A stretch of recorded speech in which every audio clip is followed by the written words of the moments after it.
ঈশান একাডেমির পক্ষ থেকে প্রত্যেকে স্বাগত। তোমরা যারা টেন্সের ধারাবাহিকভাবে সিরিজগুলো দেখছো প্রত্যেককে ধন্যবাদ। আমরা আজকে শিখব প্রেজেন্ট কন্টিনিউয়াস টেন্স।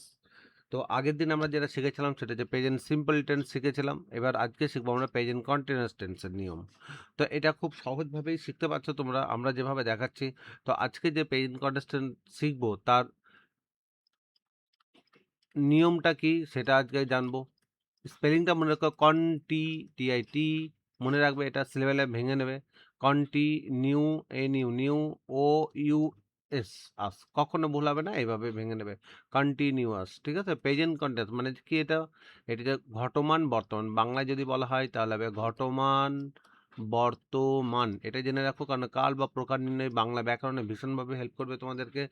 টেন্সটার নাম মনে করো দুই, ঠিক আছে। ২ নম্বর টেন্স এটা। প্রেজেন্ট সিম্পল ছিল ১, এটা ২।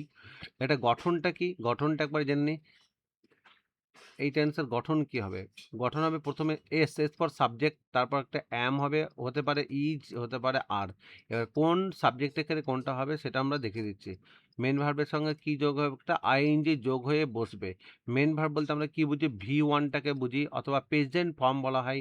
এটা অলরেডি তোমরা জেনে গেছো, তবু একবার মনে করিয়ে দিলাম যাতে তোমাদের সেই ভুলটা না হয়। তারপরে একটা অবজেক্ট বসে, অবজেক্ট প্লাস আরও অন্যান্য অংশ, আরও অন্যান্য যেগুলো থাকবে সেগুলো বসবে, ঠিক আছে। তো গঠনটা জানা গেছে। এরপর আমরা একটা নিয়মে চলে যাব। ধরো মনে করো আমরা গো ভার্ব নিয়েই নিচ্ছি, আগেটা গো ভার্ব নিয়ে নিয়েছিলাম। তো এইবারে এটা এস লিখবো, এটা আমরা পি ফর প্লুরাল, এটা আই একটা দাগ দিলাম, এটা এটা জেনে নেবে, এটা ফার্স্ট পার্সন ধরছি। তো আয়ের পর কি যোগ হয়? অ্যাম হয়। তারপর কি হয়? গো যুক্ত আইএনজি, তাই আই অ্যাম গোয়িং মানে আমি যাচ্ছি। উই আর গোয়িং, এই দিকে লিখবো উই আর গোয়িং মানে আমরা যাচ্ছি। তোমরা নিজেরা টেল ভাব দিয়ে বানাবে। আর কি ভাব দিয়ে বানাবে? সেন্ড ভাব দিয়ে বানাবে। তো বুঝতেই পারছো যে টেলের সঙ্গে যদি লাগানো হয় আইএনজি তাহলে কি হতে পারে? টেলিং হতে পারে। আর সেন্ড ভার্বের সঙ্গে যদি আইএনজি লাগানো হয় তাহলে কি হবে? সেন্ডিং হবে। এটা একটু মাথায় রেখো এবং সেইভাবে কাজটা করো। যারা কাজগুলো করে পাঠাচ্ছ প্রত্যেককে ধন্যবাদ। I am going, we are going, we are going মানে আমরা যাচ্ছি। না, এটা উই হবে না, এটা হবে, যেহেতু এটা সেকেন্ড পার্সন, এটা ইউ আর গোয়িং হবে। ইউ আর গোয়িং মানে তুমি যাচ্ছ। আবার এদিকে চলে আসবে ইউ আর গোয়িং মানে তোমরা যাচ্ছ। এটা হবে he is going, he is going মানে সে যাচ্ছে। এইটা হবে দে আর গোয়িং মানে তারা যাচ্ছে। এটা থার্ড পার্সন আর একটা নাম ধরে নাও, প্রপার নাম ধরে নাও একটা। রাম ইজ গোয়িং মানে রাম যাচ্ছে। তো এই ছিল আমাদের প্রেজেন্ট কন্টিনিউয়াসের যে অ্যাফার্মেটিভ ফর্ম, এটা গেল অ্যাফার্মেটিভ ফর্ম। যদি বাংলাটা লিখি আমরা তাহলে কীভাবে লিখতে পারি আমরা? ধরো আমি যাচ্ছি, আমি যাচ্ছি। আমি যদি যাচ্ছি হয় তাহলে আমরা ক্ষেত্রে কী হবে? আমরা যাচ্ছিই বলবো, আমরা যাচ্ছি। মানে সাধু ভাষায় বলতে গেলে আমরা যাইতেছি, আমি যাইতেছি, এরকম আর কি। বাট ইউ আর গোয়িং মানে এটা তুমি, তুমি যাচ্ছ। একটা পূর্ণচ্ছেদ দেবে এই একটা। আচ্ছা, এটা ইংরেজি ক্ষেত্রে ফুল স্টপ দেবে। তুমি যাচ্ছ, তুমি যাচ্ছ। এবার হবে তোমরা যাচ্ছ, তোমরা যাচ্ছ। সে যাচ্ছে, সে যাচ্ছে। তারা যাচ্ছে, তারা যাচ্ছে। রাম যাচ্ছে, এটা রাম যাচ্ছে। হুম, এই ছিল অ্যাফার্মেটিভ ফর্মে তোমাদের ফিগার। এরপর যেটা করব আমরা এইগুলোকে ধরে, সেটা হচ্ছে যে অ্যাফার্মেটিভ ইন্টারগেটিভ, যেটাকে এআই বলেছিলাম আমরা আগের পর্বে। দেখবে affirmative, AFFIR, affair METIVE, affirmative interrogative, interrogative এই বানানগুলো অলরেডি লেখা আছে আগে। ইন্টারোগেটিভ যেটাকে সংক্ষেপে এআই বলছি আমরা। তো আমরা এখন এআই ফর্মটা শিখবো। তাহলে এআই ফর্মকে নিয়ম এইখানে যেটা ছিল সেটা হচ্ছে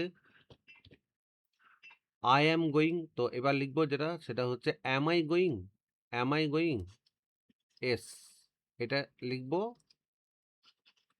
অ্যাম আই গোয়িং মানে আমরা কি যাচ্ছি। তারপরটা এই জায়গায় পি প্লুরাল ফর্ম লিখবো। আর উই গোয়িং, আর উই গোয়িং মানে এটা হচ্ছে আমি কি যাচ্ছি, এটা হবে আমরা কি যাচ্ছি। তারপর 2 নম্বরটা হবে তুমি কি যাচ্ছ, তার মানে কি হবে এটা আর ইউ গোয়িং, অর্থাৎ অক্সিলারি ভার্বগুলো আগে চলে আসবে আর কি। আর ইউ গোয়িং মানে তুমি কি যাচ্ছ, এটা কি হবে, এটা ওরকমই হবে আর ইউ গোয়িং তোমরা কি যাচ্ছ। তারপর 3 নম্বরটা যেটা হবে সেটা হবে ইজ, অবশ্যই এগুলা দেখবে প্রথম সেন্টেন্সে প্রথমে সেজন্য ক্যাপিটাল লেটার লিখতে হবে। তাহলে ইজ হি গোয়িং সে কি যাচ্ছে, ইজ হি গোয়িং সে কি যাচ্ছে। তারপরটা হবে আর they going, R they, R they going তারা কি যাচ্ছে। রাম ইজ গোয়িং এখানে হবে is Ram going, is Ram going, is Ram going মানে রাম কি যাচ্ছে। এরপর হবে নেগেটিভ, নেগেটিভ এবং নেগেটিভ ইন্টারগেটিভ। এই নেগেটিভ এবং নেগেটিভ ইন্টারগেটিভ এই দুটো তোমরা বানাবে, আমি জাস্ট একটা করে দিতে পারি এবং তোমরা বানিয়ে এটা আমাকে অবশ্যই হোয়াটসঅ্যাপ করবে, আমি দেখে নেব যে তোমরা কতটা ঠিকঠাক করতে পারছো এই কাজগুলো।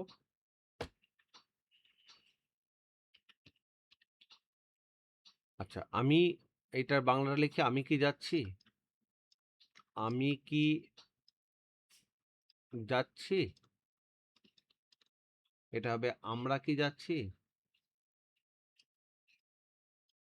আমরা কি যাচ্ছি।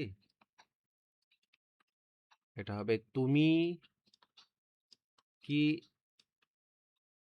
যাচ্ছ, এটা হবে তোমরা কি যাচ্ছ,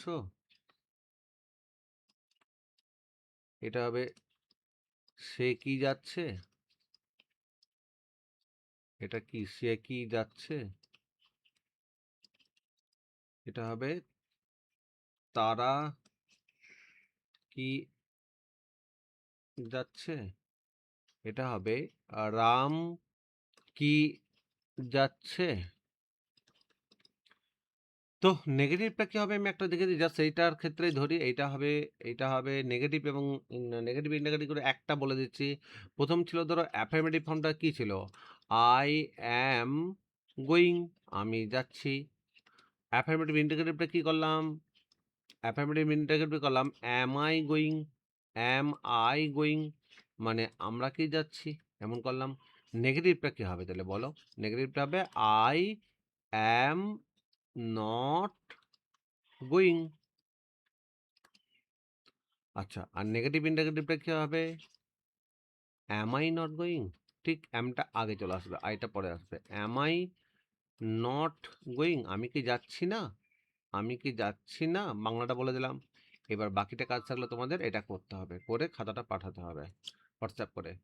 আর এই বাক্যগুলো কমেন্টে লিখো যদি সে সে আজ স্কুল যাচ্ছে না, সে আজ স্কুল যাচ্ছে না লিখো। সীমা একটি কবিতা লিখছে, কবিতা লিখছে কম্পোজ হতে পারে রাইট হতে পারে অসুবিধা নেই, লিখছে। ভার্বগুলো দেখে নেবে, এই যে লেখা ভার্ব, এটা তোমাদের ভার্বের লিস্টে পেয়ে যাবে, এটা নিয়ে বলবো না। তুমি একটি পাখি দেখছো, তুমি একটি পাখি দেখছো, দেখা লুক এটাও পেয়ে যাবে। তো এই তিনটে কমেন্টে লিখো, যার মানে এই উত্তরগুলো যারা করতে পারবে এগুলো কমেন্টে লিখো। তো এই যে ভিডিওটা দিলাম এই ভিডিওটা থেকে তোমরা প্রেজেন্ট কন্টিনিউয়াস টেন্সের পুরো নিয়ম জেনে যাবে ঠিকঠাক করে। তো পড়তে থাকো শিখতে থাকো আমাদের সঙ্গে, ঈশান একাডেমির সঙ্গে এই পুরো টিমে পুরো সিরিজটা দেখতে থাকো। টেন্সের যত যা জটিলতা আছে সব কিছু কমপ্লিট হয়ে যাবে আশা করছি। ধন্যবাদ প্রত্যেককে যারা ভিডিওটা দেখছো বা ভিডিওটা দেখার জন্য। আর ভিডিওটা যদি ভালো লাগে প্রত্যেকটা শেষে বলছি প্রত্যেককে যে একটা অবশ্যই সাবস্ক্রাইব এবং লাইক এবং কমেন্ট এবং শেয়ার করে দিলে আমরা ভীষণভাবে খুশি হব।